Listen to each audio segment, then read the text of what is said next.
नमस्कार, आप देख रहे हैं हमारी खास पेशकश। आपके साथ में हूं ज्योत्सना बेदी। नोटबंदी के बाद से सरकार देश में कैशलेस ट्रांजैक्शन को बढ़ावा दे रही है। प्रधानमंत्री एक ऐसे भारत का सपना देख रहे हैं जिसमें सारे लेन देन डिजिटल हों।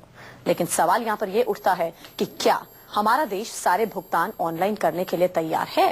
क्योंकि आपके बैंक अकाउंट पर ऐसी अदृश्य नजर है जो आपके खून पसीने की कमाई को साफ कर देगी। सबसे पहले बात एक ऐसे वायरस की जो आपकी जेब खाली कर सकता है।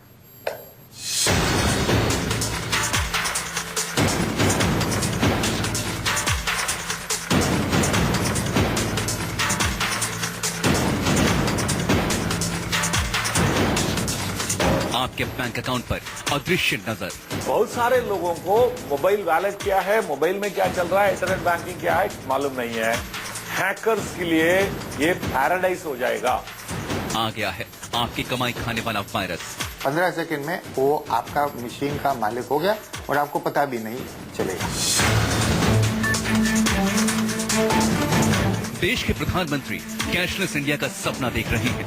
आप भी अपने अड़ोस पड़ोस में जिसके पास भी मोबाइल फोन है का मालिक हो गया और आपको पता भी नहीं चलेगा। देश के प्रधानमंत्री कैशलेस इंडिया का सपना देख रहे हैं। आप भी अपने अड़ोस पड़ोस में जिसके पास भी मोबाइल फोन है उसको जरा सिखाइए कि किस प्रकार से मोबाइल फोन से कारोबार किया जा सकता है। देश के वित्त मंत्री डिजिटल भारत की बात कर रहे हैं। अर्थव्यवस्था का, इकोनॉमी का जो कैश ट्रांजैक्शन है वो कम हो और उसके सब्स्टिट्यूशन में डिजिटल ट्रांजैक्शंस आगे बढ़े। देश में करीब 35 करोड़ लोग इंटरनेट का इस्तेमाल करते हैं। प्रधानमंत्री चाहते हैं कि देश का हर शख्स भविष्य में ऑनलाइन या कार्ड के जरिए ही लेन देन करे।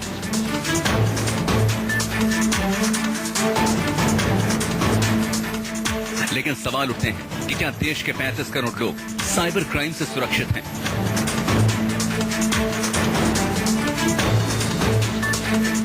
देश में हर रोज लाखों लोग ऑनलाइन शॉपिंग करते हैं। करोड़ों का भुगतान हर रोज कार्ड के जरिए किया जा रहा है। वहीं लोग सीधे अपने स्मार्टफोन से ही पेमेंट कर रहे हैं। लेकिन आपका स्मार्टफोन ही आपके जेब पर डाका डाल सकता है।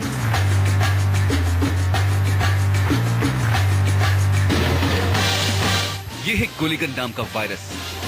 गुलिगन नाम का वायरस आपके फोन से डेटा चुरा सकता है, आपके फोन को हैक कर सकता है। 86 एप्लीकेशन में पाया जाता है गुलिगन। यह आसानी से फोन को प्रभावित कर देता है। अब तक 10 लाख अकाउंट पर यह हमला कर चुका है। हर दिन 13,000 डिवाइस को यह प्रभावित कर रहा है। तो ये जो वायरस है ये लोग लिखते हैं क्योंकि जो भी आपका जो पर्सनल डेटा है मोबाइल फोन पर वो चोरी करना चाहते हैं। और दूसरी चोरी ये है कि जो भी आपके ई वॉलेट्स है, जो भी आपके ई वॉलेट्स में पैसा है वो लोग वो चोरी करना चाहते हैं। तो जब भी आप एक बैंकिंग ट्रांजैक्शन करते हैं आपका यूजर नेम पासवर्ड वो लोग चोरी करेंगे। गुलिगन वायरस एंड्रॉइड फोन्स में सबसे तेजी से फैल रहा है क्योंकि इसमें एप्लीकेशन डाउनलोड करने के कई मोड होते हैं। इसमें फायरवॉल और एंटीवायरस भी ढंग से काम नहीं करते और अपराधियों के पास कुछ सेकंड में ही सारी जानकारी पहुंच जाती है। जैसे आपके ऑनलाइन पे एक लिंक आता है, फिशिंग ईमेल्स आते हैं, या आपके कंप्यूटर में कोई हैकिंग अटेम्प्ट होता है या मालवेयर ड्रॉप होते हैं जो मैलिशियस एक्टिविटी करते हैं। तो ये प्रोग्राम्स जो होते हैं इस तरह से काम करते हैं कि इनके फंक्शंस बैकग्राउंड में एक्सेस होते हैं।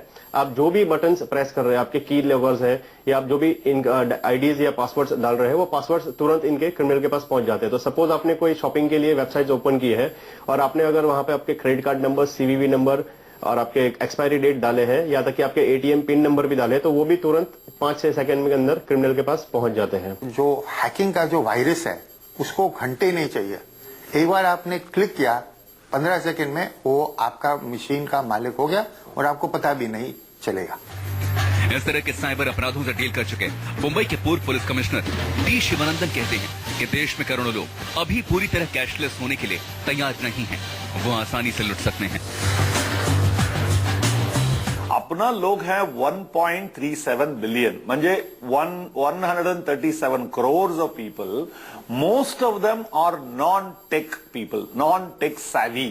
उनको मोबाइल फोन है, स्मार्टफोन है, बट उसको कैसे इस्तेमाल करना है, क्या क्या उनको लूट हो सकता है, उनको ऊपर उनको मालूम नहीं है।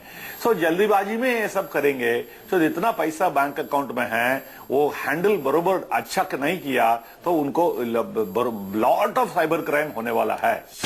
गुलिकन नाम का यह वायरस पूरी दुनिया में एंड्रॉइड फोन से डेटा चुरा रहा है। इसका सबसे ज्यादा खतरा भारत में है। ऐसे में जब देश कैशलेस हो रहा है तो आने वाला वक्त साइबर अपराधियों के लिए स्वर्ग से कम नहीं होगा। मुंबई से इंद्रजीत सिंह और अविनाश के साथ दिल्ली से वेद शुक्ला की रिपोर्ट, न्यूज 24। वैसे देश में कैशलेस ट्रांजैक्शन पर साइबर अटैक का बड़ा खतरा मंडरा रहा है। ये चेतावनी देश की सबसे बड़ी साइबर सुरक्षा एजेंसी ने जारी की है। आखिर किस तरह हैकर्स चालाकी से आपके अकाउंट और एटीएम को हैक कर कंगाल बना सकते हैं, अब ये रिपोर्ट देखिए।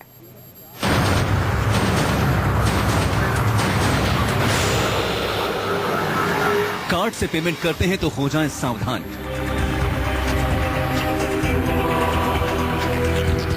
एटीएम से पैसे निकालते हैं तो रहें चौकन्ना।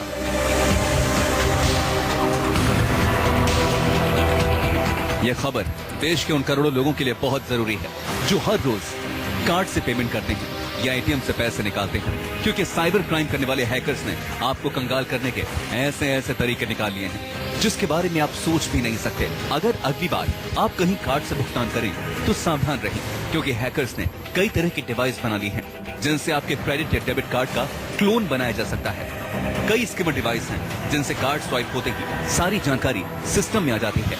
खाली कार्ड पर क्लोन किए गए कार्ड की जानकारी प्रिंट की जा सकती है और ओरिजिनल कार्ड के जैसा क्रेडिट या डेबिट कार्ड तैयार कर लिया जाता है। जो ऑपरेटिंग सिस्टम है वो हर एक चीज में है, तो जो डिवाइसेस है, पॉइंट ऑफ सेल मशीन है, उनमें ज्यादा खतरा है क्योंकि उनके पास मेमोरी कमती है। तो जो ऑपरेटिंग सिस्टम है वो पुराना ऑपरेटिंग सिस्टम है। तो आज जब वो debit cards 32 lakh state bank of India के हैक हुए, वहां भी किसी ने एक वायरस भेजा और वायरस पूरे एटीएम नेटवर्क में भी स्प्रेड हो सकते हैं। तो इसलिए हमें सोच के ये डिवाइसेस यूज करना चाहिए। इसके अलावा एटीएम के अंदर भी आपके कार्ड का क्लोन तैयार किया जा सकता है। हैकर्स कई बार एटीएम के अंदर भी स्किमर डिवाइस लगाकर कार्ड का क्लोन बना लेते हैं और आपका पैसा निकाल लेते हैं। अच्छे कामों के लिए साइबर हैकिंग करने वाले एथिकल हैकर से सुनिए कि आखिर इस तरह के फ्रॉड से आप कैसे बच सकते हैं। सबसे पहले कि आपको आपके साइबर क्राइम के बारे में नॉलेज होना बहुत जरूरी है कि किस तरह से साइबर क्राइम हो रही है। यदि आप ऑनलाइन शॉपिंग करते हैं या ऑफलाइन एटीएम मशीन यूज करते हैं, टेक्नोलॉजी का इस्तेमाल करते हैं, तो आपको पता ना होता है कि ये जो कार्ड है या ये जो पासवर्ड है किस तरह से इसके लीकेज हो सकते हैं। आपको वो जानकारी रखना है, पासवर्ड किसी से शेयर नहीं करनी है। और आपके सॉफ्टवेयर में, आपके कंप्यूटर्स में एंटी हैकिंग सॉफ्टवेयर या एंटी वायरस सॉफ्टवेयर या एंटी मालवेयर सॉफ्टवेयर होना मांगता है। आपके फायर वॉल्स हमेशा ऑन होने मांगते हैं। देश की सबसे बड़ी एजेंसी CERT ने चेतावनी जारी की है कि भारत में साइबर हैकिंग का सबसे ज्यादा खतरा मंडरा रहा है। एजेंसी ने सभी ग्राहकों, बैंकों और कारोबारियों को स्कीमिंग और मालवेयर के हमले से बचने के लिए सतर्क रहने को कहा है, क्योंकि कैशलेस भारत साइबर क्रिमिनल्स के लिए जन्नत से कम नहीं होगा। गरीब लोगों को सलाह देना चाहता हूं कि अपना पैसा बचा के रखना चाहिए। और बहुत सारे लोगों को मोबाइल वॉलेट क्या है, मोबाइल में क्या चल रहा है, इंटरनेट बैंकिंग क्या है मालूम नहीं है। हैकर्स के लिए ये पैराडाइज हो जाएगा। कई बार तो हैकर्स अपने आईफोन के डेटा केबल को लगाकर एटीएम तक हैक कर लेते हैं और किसी भी बैंक अकाउंट और कार्ड की सारी जानकारी हासिल कर लेते हैं। जानकार कहते हैं कि भारत अभी इसके लिए पूरी तरह तैयार नहीं है। देखिए, तो आज इंडिया इतना प्रिपेयर्ड नहीं है कि हर कोई इसे सिक्योर रहे, बिकॉज आज हमारे पास बेसिक नॉलेज भी नहीं है। लोगों के पास 4G मोबाइल्स है, फ्री इंटरनेट है, अवेलेबल है, बट हम लोग कई सारी चीजें ऐसी एप्लीकेशंस इंस्टॉल करते हैं या डालते हैं या गेम्स इंस्टॉल करते हैं जिसमें वो कहीं ना कहीं मालवेयर होते हैं जो हमारे बैकग्राउंड एक्सेस करके सारी इंफॉर्मेशन चोरी कर लेते हैं। हमारे locations, call record, call logs, ये सारे इंफॉर्मेशन रीड करने के बाद हमको ट्रेस कर सकते हैं या हमारी इंफॉर्मेशन ले सकती है। तो इंडिया एक लेवल पे देखा जाए तो सिक्योर्ड नहीं है। प्रधानमंत्री उस भारत का सपना देख रहे हैं जिसमें नोटों का चलन बहुत कम हो, हर काम मोबाइल और इंटरनेट बैंकिंग से हो, डेबिट और क्रेडिट कार्ड से हो। लेकिन सवाल उठते हैं कि क्या भारत साइबर क्राइम से निपटने के लिए तैयार है?